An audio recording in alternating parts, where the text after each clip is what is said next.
Hi, my name is Haley Haggerton. I'm a senior studying international business, and I went to Tokyo, Japan. My name is Natalia Lara. I studied abroad in Seville, Spain for a year.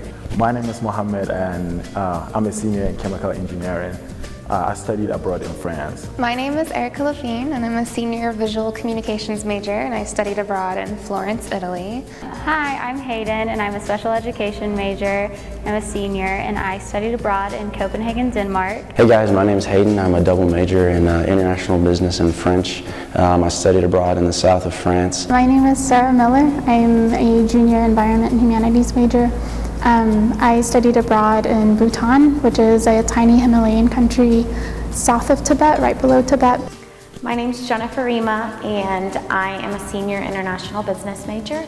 I studied in Istanbul, Turkey. My name is Javier Alvarado. I'm a junior at Texas Tech. I'm studying marketing and management. I studied abroad in Florence, Italy. Hi, my name is Bethany, and I'm a senior, and my major is geology, and I studied abroad in Iceland and semester at sea. Hi, I'm Kelsey. I'm a senior studying international business, and I studied abroad in Tokyo, Japan for a year. My name's Ellie, and I studied abroad in Seville, Spain. And my name is Lauren Salaji. I'm an HDFS major at Tech. I'm a senior, and I studied in Sydney, Australia. My advice would be to do as many activities as you can and to travel. I climbed the Sydney Bridge, I scuba dived in the Great Barrier Reef, I went to Fiji and stayed in a Fijian village, and I also went to New Zealand and did a helicopter tour of Milford Sound. The people there are really friendly, as in any Middle Eastern country, such as when you meet them and greet them, you kiss them on the cheeks. So you don't want to just go and shake their hand, because I feel like they would think that's impolite. Relationship with the host family can make or break your study abroad experience. So definitely the first thing is try to show your host family that you are open to learn the culture.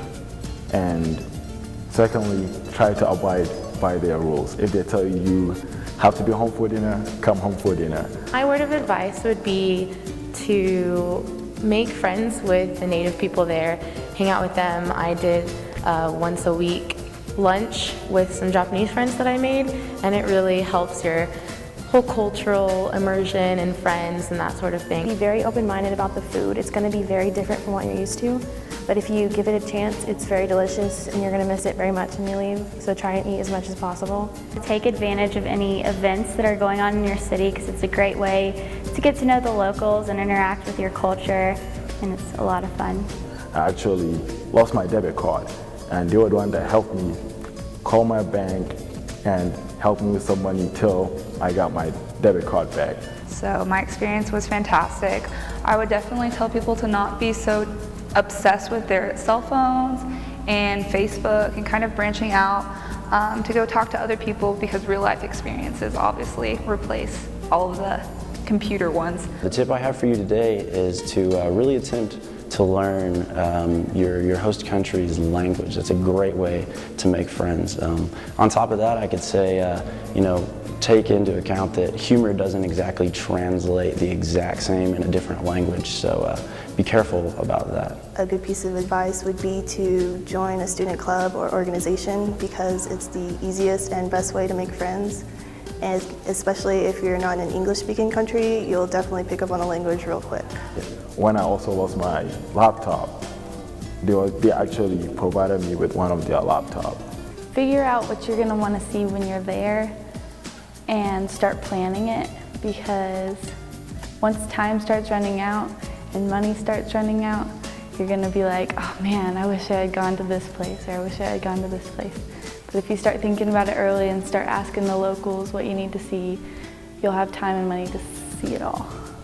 When you go out, obviously the drinking age is lower wherever you're studying, and just don't be that loud, obnoxious person at the bar while all the locals are just drinking, enjoying themselves. You don't want to be the person that when you're at a bar and a song comes on, you don't want to be like, ooh, that's my song, and yelling and throwing your hands in the air. They just find it obnoxious and stuff. It's okay to drink, just do it in moderation. I would really recommend for y'all, before y'all go abroad, to really try to branch out, meet people from your host country, rather than just staying with your group, your program the whole time, because you really get a better sense of the country that you're living in from the perspective of people that actually live there rather than from an American perspective, and you really get a better experience that way. We went to a holy festival once where people wear their best kiras, often that their family members had woven them.